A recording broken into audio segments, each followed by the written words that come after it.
திமுக 1999 அப்பொழுது பாரதிய ஜனதாவோட நாடாளுமன்றத்தில் கூட்டணி போட்டு வெற்றி பெற்று திமுக அமைச்சரானாங்க. படம் கருணாநிதியோ முரசொலி மாறனும் எப்படி வாஜ்பாய்க்கு ஒத்துவதுனாங்க பாரு. ஐயா அப்பெல்லாம் மதவாத கட்சியா தெரியல, பாரதிய ஜனதா கட்சி மதவாத கட்சியா தெரியல. அண்ணா திமுக பாரதிய ஜனதாவோட கூட்டணி வச்சா அது மதவாத கட்சி. 2001 சட்டமன்ற உறுப்பினர் தேர்தல் வந்தது. அப்போ பாரதிய ஜனதா கட்சியோட திமுக கூட்டணி வச்சது. இவர்கள் கூட்டணி வச்சா சரி, அண்ணா திமுக கூட்டணி வச்சா தப்பு. கூட்டணி என்பது தேர்தல் நேரத்தில் அமைக்கப்படுவது.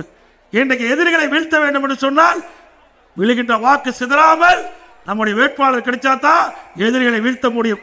அந்த வகையில் பாரதிய ஜனதா கட்சி திராவிட முன்னேற்ற கழக அரசை அகற்ற வேண்டும் என்ற ஒரு நோக்கத்தில் அண்ணா திமுக கூட்டணி அமைச்சிருக்குது.